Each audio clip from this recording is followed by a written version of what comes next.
Hey guys, what's going on? It's Dan, and I am here with my first Pokemon Scarlet and Violet preview video.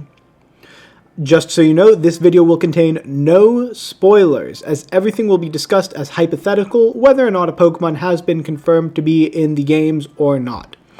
So in this video, I'm just going to be discussing Pokemon that I would like to see added back into Scarlet and Violet that aren't available in Sword and Shield for the purposes of seeing them in a draft league. Whether these are Pokemon I think would fit a really cool niche, or if I just think that they're pretty neat.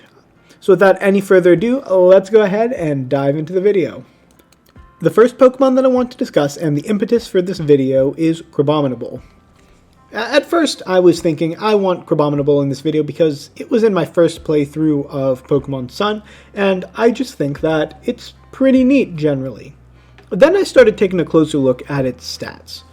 So right off the bat, you see that it's got okay bulk, nothing to write home about, a weird speed tier, but 132 attack. In the VGC metagame, the speed tier is going to be too easy to take advantage of. It's not going to quite be bulky enough, but in a draft, I actually think that it's got a lot of potential. So 132 attack is a lot of attack. So if you can find a way that this Pokemon's moving first, you're actually going to start being able to pick up some KOs or some cleanup kills as well. But that 43 speed tier seems a little weird. However, upon closer look, you could actually take some pretty good advantage of it, because 43 base speed means that if you run a plus speed nature, under Tailwind, you're actually going to be able to outspeed base 130s, which are generally what I view as the fastest benchmark in the game for something that can be a very good Tailwind abuser to always want to outspeed. And you're also going to be able to function decently well under Trick Room as well. So I think decent comps for Kermominable with the speed tier and the attack stat are actually going to be things like Vikavolt and Marowak A. Pokemon that are pretty good in draft, even though they don't really fill that role in the same amount in VGC itself.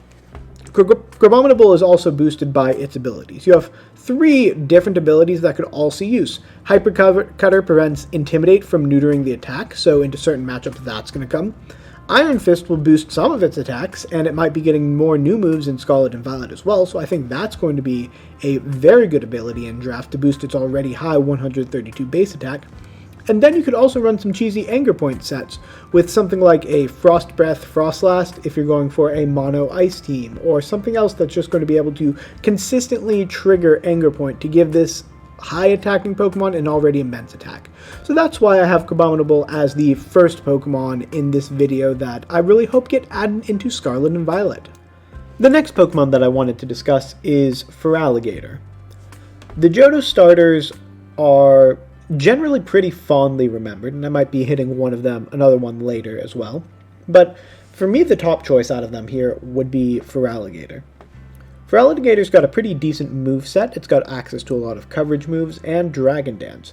With base 78 speed getting up to +1, it can easily outspeed base 130 Pokemon, which means a Dragon Dance or a Choice Scarf are both reasonable options for it.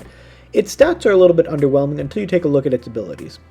Torrent isn't going to be doing too much for it, but Sheer Force is where it really shines. If you have ever looked at the damage output of a Nidoking or a Nidoqueen and seen what their actual attack stats are, it makes a lot of sense that Sheer Force is going to be covering a lot of the damage potential of this Pokemon. So whether it's going to be a Life Orb with no recoil attacker, or a Choice Scarfer that just is going to be able to hit with a massive amount of damage, I think Alligator is going to have a role on a lot of draft teams if it gets re-added into Scarlet and Violet, and I really hope that it's something that gets put back into the game. Up next, we have Hassuyan Zoroark. Hassuyan Zoroark is a Zoroark form that was first introduced in Pokemon Legends Arceus. When taking a look at its stats, it's pretty similar to base Zoroark that was introduced in Gen 5, with slightly less bulk and physical attack, for a special attack stat that's been increased to 125 and a speed at 110. 110 speed is very good, but it's not going to be the fastest Pokemon in the game, and 125 special attack is also really quite good, but it's not going to hit the hardest out of everything in the game. So what makes me so excited about this Pokemon? Well, it's that it retains its signature ability, Illusion. So Illusion means that when you send it out, it will copy what the back Pokemon in your party looks like. So it's not going to look like a Zoroark, it's going to look like something else. But if base Zoroark has that with slightly worse stats, why do I think Hassuyan Zoroark has the potential to drastically outperform it in draft? The answer to that is that Hassuyan Zoroark is a normal and ghost type, which gives it a few unique characteristics, namely being immune to Fake Out. So if you have a Pokemon that is prime Fake Out bait, think your Trick Room setter, something like a Musharna, for example, or maybe a prankster Pokemon, so you've got a Liepard or a Meowstic, something that's generally going to be faked out, and you have the Hassuyan Zoroark copy that. If your opponent clicks Fake Out into you, they never know if they're going to get their intended effect, or if their move's going to be the one that doesn't work, and they're just going to take a special attack 125 Shadow Ball to the face, which is going to hurt a lot. So I think the mind games that Hassuyan Zoroark can allow you to play with is something that is really going to be good if it gets added into Scarlet and Violet, and I really hope that it makes its first appearance into a main series game, and that we have access to it in a draft league. Up next we have Brellum. This fighting mushroom is a fan favorite from the Hoenn region. Looking at its stats, it has a standout 130 attack and a speed that shows you that it would be a pretty decent Scarfer. Since VGC-style draft leagues are typically contested at level 50, a base 70 Pokemon at max speed with a Scarf will outspeed base 130 Pokemon by 1 point if the 130 Pokemon are also max speed. If it's a base 100 league, that's not the case, as the base 130 will outspeed the base 70 with a Scarf by 1 point. So Brellum's bulk leaves a lot to be desired, but it has a very powerful attack. It has access to really good moves like Mach Punch and Spore, I think are the two most notable ones. And if you look at the abilities, it has two that can be a little niche, might have some use here and there in Effect Spore and Poison Heal, but it also has access to Technician, and with base 130 attack, make that adamant, maybe put a Choice Band on it, boost some Technician, and then Mach Punch can start tearing through a team. So Brellum has the ability to be either a fast Spore user or a really, really powerful Revenge Killer / Cleanup Pokemon, and I think it would be healthy in a draft metagame, and I really hope that we get to see it in these Generation 9 games. Up next, we have another entry from the Hisui region, Overquill. I absolutely love this Pokemon. First of all, its underwater mine design, I know some people aren't as big a fan of, but I think it's pretty neat. Then we look at the stats, it's pretty well rounded. It has very decent physical bulk, its special bulk is a bit lackluster, and it's got a middling speed tier, but one that with the right form of speed control, it could actually do decently well with. But where this Pokemon really shines is when you get to its abilities. Poison Point will basically never be used on this Pokemon, at least not seriously in a draft environment, I don't think, because Swift Swim and Intimidate are absolutely awesome. First of all, it's a Swift Swimmer that doesn't cause you to double up on the water type, as it is a dark poison type. If you look at its stat distribution as an off-type Weather Sweeper, it compares favorably to Leafeon, probably better than Leafeon actually in that role, and I would draft it over Leafeon in that role. And it also has access to Intimidate. Looking at that stat spread, it's not that far off of Arcanine. Like, Arcanine's a bit better, don't get me wrong, but if you assume a decent Dark-type move pool from it, and the fact that you can threaten a Swift Swim Rain mode on it as well, just the versatility of this Pokemon is absolutely wild. And while it's not going to be the single best Pokemon at any role, it can fill so many roles and fit on so many different teams that I think this is going to be an absolute staple in Gen 9 draft leagues if it gets added into Scarlet and Violet, and I really hope that it does, because it's something that I'm going to want to pick and I'm going to have a lot of fun playing with. For the 6th Pokemon on my list, I have what I imagine would be a Pokemon that would make most people's list if they're doing something similar to me. Empoleon. Empoleon is a Sinnoh starter with decent all-around stats when you take a look at it. It's a pretty bulky Water Steel type, which is a great typing. It's got serviceable special attack and an attack stat that isn't great, but you might be able to make use of, given something that we'll be discussing pretty shortly. Unfortunately, its speed is base 60, which for my money, base 50 to base 60 is the worst tier in the game, because while you're able to operate under Tailwind or Trick Room, you're really not going to be the best at either. Yes, you're going to be able to outspeed everything under Tailwind, but if you need Tailwind, and then it's going to be pretty obvious that you're going to be going for speed control. But where Empoleon has a bit of upside in draft that's just never really been able to tap into on ladder as a water steel type is its abilities. Torrent is fine, but Defiant is where it starts getting pretty interesting.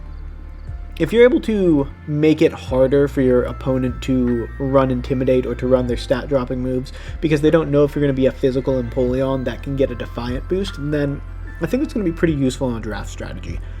Personally, I'm not sure if I'll draft Empoleon because I think it's going to end up being overvalued in draft for Gen 9. Just its stats are overall not quite where I want them, but I do think it's got some interesting utility potential. And I would like to see it in the game because I'd like to see someone prove me wrong because it has a very cool typing and a very cool design. So I'm hoping that they add it into Scarlet and Violet. Up next, yet another Hassuyan Pokemon makes the list. If you guys can't tell, I am very excited at the prospect of Pokemon Legends Arceus Pokemon getting added into a draft format for the first time, so I can finally take a crack at seeing how some of them might perform. And I really hope quite a few, if not all of them, get added to Scarlet and Violet. But for now in particular, we're going to be talking about Ursulina. So Ursulina is a normal ground type with absolutely immense stats.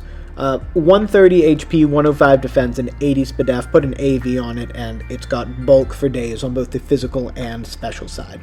140 attack compares very favorably to a lot of Pokemon. If you think of a common max threat ground attacker that's maybe not the best, but still a very decent ground attacker, something like Crocodile, that's got 117 attack. This beats it by 23. 45 special attack, it's never going to be a special attacker. And then 50 speed. So 50 speed is, again, in that 50 to 60 range, which is lackluster. It can operate under both Trick Room and Tailwind, but again, you want speed control on it, except you don't necessarily need it as much with Ursulina as with previous Pokemon that we've talked about because of that massive bulk. Then you look at the abilities, and it's got two that I think are pretty useful and one not so much. Guts. If you put Guts on this and your opponent burns you or you've got a Flame Orb and that attack, that's a lot of damage. I don't even know what to say about that. That would just be absolutely devastating amounts of damage that this Pokemon can throw out. And then Unnerve. If this thing gets Earthquake, for example, you're next to a flying type, and they've got a fire type over there, it doesn't matter if they've got that ground resist berry, you can just Earthquake anyway. Unnerve is a really underrated ability in draft, and I think Ursulina is the type of Pokemon that can be really well positioned to take advantage of it. So I think this would be an absolute powerhouse if it's added into Scarlet and Violet, and I really hope so, because this is something that I absolutely want to draft. Up next we have Toucanon. I'm not going to lie, initially I had Hassuyan Braviary on the list here, but I've got one more Hassuyan Pokemon that I'm putting later, and I didn't want this list to just be 50% from one region. So instead I picked something that I think is actually a pretty close substitute in Toucanon. Looking at its stats, nothing phenomenal there. Like, the attack is serviceable. Actually, the attack is pretty good. The bulk is serviceable. The speed, again, it's that speed tier that I'm not a huge fan of. But I think overall you could see where this could have a role as a pivoting attacker. And then if you look at the abilities, Keen Eye isn't going to be super useful. Skill Link, depending on the moveset it gets, I could see Skill Link actually being quite effective off of base 120 attack if it gets a good set of coverage multi-hit moves like Bullet Seed, for example. But where this thing's going to potentially shine is in Sheer Force. Sheer Force calcs are insane, and off of 120 attack, if there's enough moves that are Sheer Force triggered moves that are on the physical side for Toucanon, I could actually see it getting some play, being decent in a draft. Like, do I think this is going to break any kind of format? No, I don't think so at all. But I do think the design is very cool, and I think it's got some potential on the right team given the right moveset. So if this Pokemon is in Scarlet and Violet, it's going to make my list because I'm going to be really curious to see the moveset on it. Because with the right moveset, yeah, this becomes very, very draftable very, very quickly. Up next is Floorjust. Floorjust is a pretty interesting choice on this list. If you look at its stats, the first thing that stands out is that it has an absolutely massive special defense. I don't really care what you're hitting it with on the special side, it's going to tank it pretty well. It has less than half as much physical defense. So it's a Pokemon that's going to reward a lot of positioning. Its special attack is decent, but not exceptional. Its HP, when paired with its special defense, means it has enormous special bulk. When paired with its physical defense, means that its physical bulk is pretty middling. On top of that, it has some unique abilities. Flower Veil will help to protect allied grass types, which seems pretty nice, and Symbiosis is something that's been used on a Oranguru to some effect to get additional items onto Pokemon after triggering weakness policies. There's always going to be a little bit that you can do with it. It's not like a default, like this is a strong thing you'd need in every draft, but it is something that can unlock some cool techs. Mostly I want to see floorjust in Scarlet and Violet for the potential that this thing could have in drafts. Nothing that I see immediately off the top about it, but just because I think somebody is going to bring it and someone's going to pop off with it a couple weeks and it's going to shoot up some tier lists, and I want to see it when it happens, even if I don't see right away how it happens, and it's probably not going to be me that does it. The last Pokemon on my list is hassuyan gudra. Hassuyan gudra is a dragon and steel type, so it has a lot going for it. First of all, it's not actually weak to any of the three types that dragon is normally weak to, being dragon, ice, and fairy. Instead, its only weaknesses are ground and fighting, with a bevy of resistances. In Sword and Shield draft, especially Dynamax leagues, weakness policy strategies were very prevalent because of the extra bulk. You could afford the super effective hits. But they don't seem to be as prevalent moving forward if there's not going to be any Dynamax in Scarlet and Violet. However, if you take a look at hassuyan gudra's stats, you could definitely see room for this Pokemon to be have a weakness policy set. First of all, it takes away a little bit of HP and speed from a base Gudra and adds it all into defense. So it is bulkier on the physical side than Metagross is on the special side. And then it still has the insane Gudra special defense that we know. So if Bulldoze, for example, is still going to be a move in Scarlet and Violet, then hassuyan gudra is going to be a huge threat with weakness policy, because while its base offenses aren't great, they are going to be substantial enough to definitely deal with a boost. And even if you don't want to run weakness policy sets with it, it can just sort of sit there, absorb hits, and fire back a respectable amount of damage. I think if this Gudra is added into Scarlet and Violet, it's going to be an absolutely massive threat into any sort of draft metagame. Looking at its abilities, all three could be useful. Sap Sipper provides it with an immunity. Now, grass types weren't going to be doing much to it anyway, but an immunity is an immunity, and it's always good in team building. Overquote means that you can't spore it, and it's not affected by weather. That is huge into certain matchups, and as a niche tech, that is something that can absolutely come, and likely will when you draft a hassuyan gudra. And then Gooey, speed reduction one, I think this is the one that would require the most specific team building, but Gooey also has some potential as well. So hassuyan gudra is definitely something that I hope gets added into Scarlet and Violet, and I think it has a chance to become a real threat in a draft league metagame. So there you go. Those were 10 Pokemon that I hope get added into Scarlet and Violet because I want to see them in a draft environment. Thank you guys so much for watching. If you think that I missed any Pokemon that you would like to have seen on the list, let me know in the comments below. Otherwise, don't forget to like and subscribe as it helps out a lot. Again, thank you for watching, and I will see you next time. Bye.